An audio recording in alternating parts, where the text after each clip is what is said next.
Now let's move to England on Aardman Animation's first film, Chicken Run. It's about Ginger and a bunch of chickens from Tweety's egg farm who try to escape the farm because Mrs. Tweety created an invention to turn chickens into chicken pies. With the help of a Rhode Island rooster named Rocky, they plan to make a break for it from their farm prison. The production of this film started in 1995 with would-be executive producer Jake Eberts, but later on, it changed to Nick Park, Peter Lord, and David Sproxton.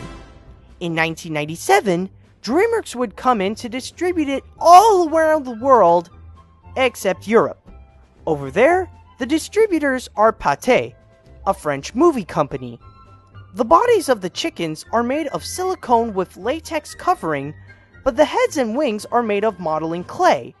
So, to cover the different material body parts, they use collars and ruffles, and I'm pretty sure not those ruffles, between the head and wings and the latex bodies. Originally, there were supposed to be sparrows that make fun of the chickens in their attempt to fly, but because that part would be money flying away, no pun intended, they used the rats to make fun of them instead. Also, Ginger was supposed to have a little brother named Nobby, but the guys at Aardman think that Nobby would make the film too cute.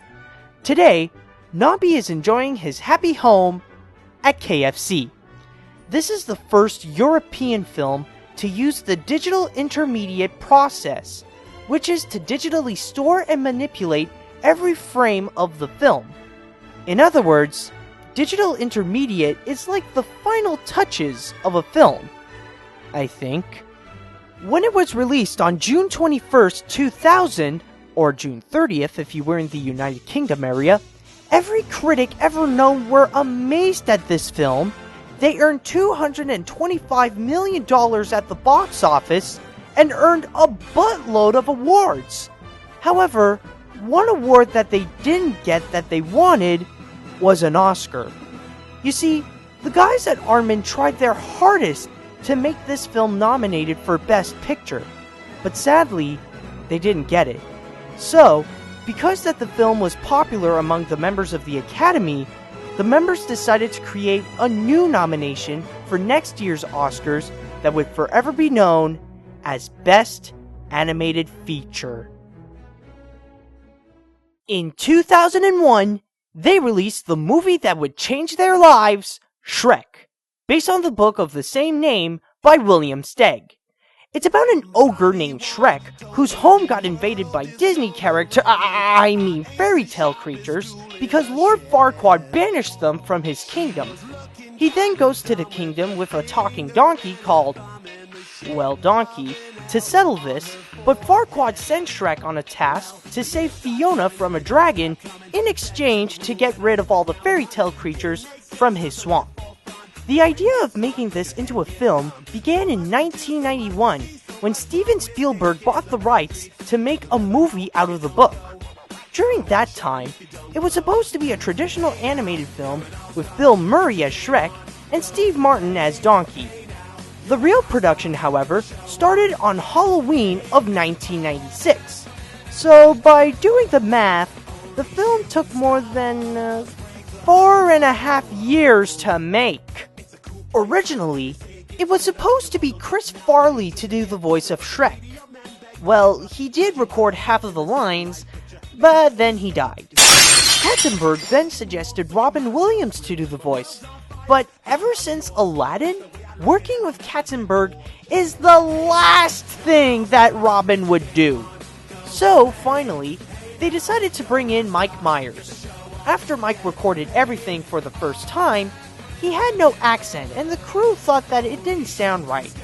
So, they made him record everything again, but this time with a Scottish accent. Originally, the opening song was supposed to be a whole new song. They just put it All Star by Smash Mouth as a holder until the new one came in. Suddenly, when the test audience loved it, they decided to keep it in, and also called Smash Mouth if they can also do I'm a Believer at the end of the film.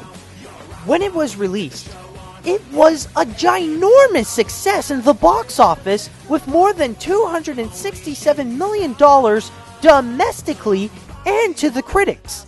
This is really amazing for this film because Shrek's budget is $60 million, which makes it one of the lowest budgeted films they've ever made. At the Oscars, it became the first ever animated film to win the Best Animated Feature nomination, beating Pixar's Monsters, Inc. and Nickelodeon's Jimmy Neutron Boy Genius. It made its own 3D ride called Shrek 4D, which you can go see at any Universal theme park, or actually get it on DVD, and it made a Broadway musical that got nominated for 8 Tonys and won one. Today, Shrek has inspired the movie industry to make more films that spoof fairy tales and add in more pop culture humor. In 2002, they released Spirit, Stallion of the Cimarron. It's about a Mustang named Spirit who roams the free American frontier. When being caught for the first time by cowboys, he learns which humans he can trust and which ones not to. Then, he meets and falls in love with a mare named Rain with some new insights on the Old West.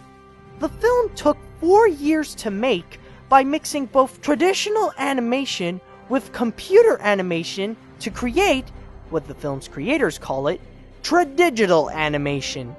Okay guys, I know you're excited about what you did, but let's not jump into any conclusions. You're not the first ones to do it. To animate Spirit, they brought in a 3-year-old Kiger stallion named Donner. They also used Donner for the animators to study. All of the horse noises in the movie are actually recordings of real horses from their hoofbeats and their vocalizations. All of the songs in the film are set in the American West, which would talk about love, journeys, brotherhood, and all that kind of cutesy-wootsy crap. You know, why can't they have a soundtrack that's awesome, like Metallica?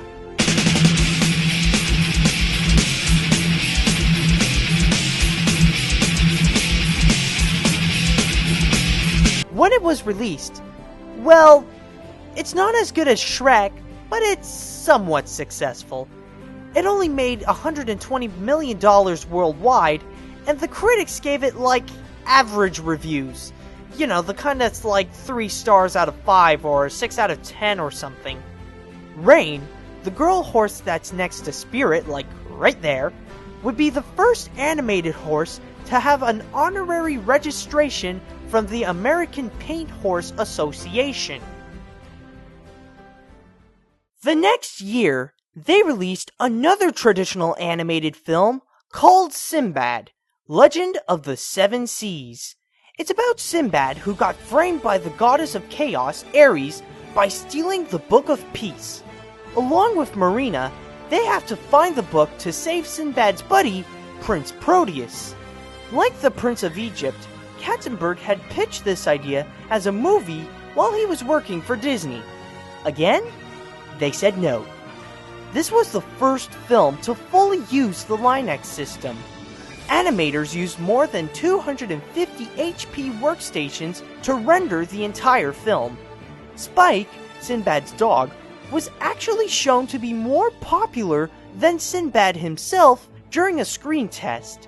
So, before the film would be released, they give Spike a lot more scenes. That way, they'll make you go buy all the merchandise that has his little face all over it. Originally, it was supposed to be Russell Crowe to play as Sinbad, but because that he was too busy with another project, he got replaced by Brad Pitt. On its release of July 2nd, 2003, it was a big bomb. It only made more than $80 million at the box office, and somehow it actually made more than its budget, and the critics really didn't give it good reviews. Originally, there were supposed to be 6 more Sinbad movies, each showing us one of Sinbad's adventures on one of the 7 seas. But because of the failure of The Road to El Dorado, they decided to cut it down to 1. Because of the failure of Sinbad and Treasure Planet, Jeffrey Katzenberg said that traditional animation is dead, which The Princess and the Frog replies, "Dead my ass." Anyways, he said that and announced that DreamWorks Animation will no longer be making any more traditional animated films again. Now, I know what you're thinking. Is it me, or are the facts on each film are getting less and less? Well, don't worry, dudes. It's just that Spirit and Sinbad are not really the most popular ones of the DreamWorks bunch. So, pretty much, the less fame it has, the less facts I can find.